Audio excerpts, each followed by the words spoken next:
مرحبا بكل متابعين قناة طقس الجزائر. إذا نوافيكم بأحوال طقس الجزائر اليوم السبت 30 جويلية 2022.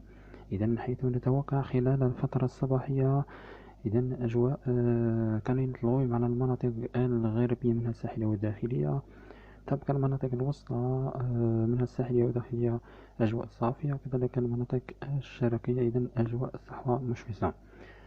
تبقى فقط المناطق الهضاب الغربية و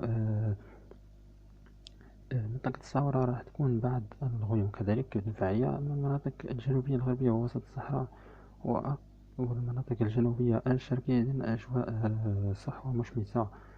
تبقى أقصى الجنوب نسجل غيوم كثيفة، احتمال ببعض الزخات المطرية. نمر خلال الفترة المسائية إلى الليل، حيث سنتوقع لبعض الأمطار على ولاية المناطق الغربية.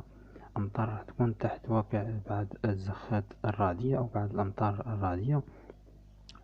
ولاية عين تموشنت تلمسان وسيدي بلعباس بعد الزخات المطرية، عودة الأمطار على الواجهة الغربية.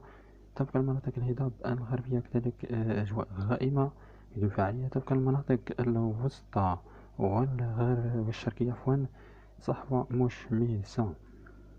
تبقى المناطق الجنوبية الغربية ووسط الصحراء والمناطق الجنوبية الشرقية أجواء صافية إلى قليلة الغيوم.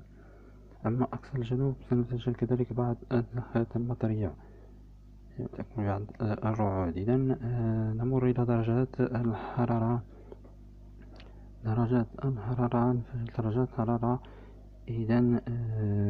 مرتفعة نسبيا على الواجهة الغربية والوسطى وكذلك الشرقية. راح تتراوح درجات الحرارة على كل السواحل منها الغربية الوسطى والشرقية ما بين 31 إلى 37 درجة الشرقية. أما الواجهة الداخلية منها الغربية راح تتراوح درجة الحرارة ما بين 38 إلى 40 درجة. أما الواجهة كولاية الجلفة راح تتراوح درجة الحرارة ما بين 38. أما منطقة شمال الصحراء والواحات راح تتراوح درجة الحرارة ما بين 43 درجة. تبقى المناطق وسط الصحراء والمناطق الجنوبية الغربية راح تتراوح درجة الحرارة ما بين 44 إلى إن شاء الله 43 درجة. أما المناطق الجنوبية الشرقية راح تتراوح درجة الحرارة ما بين 42 وإلى راح تتراوح درجة الحرارة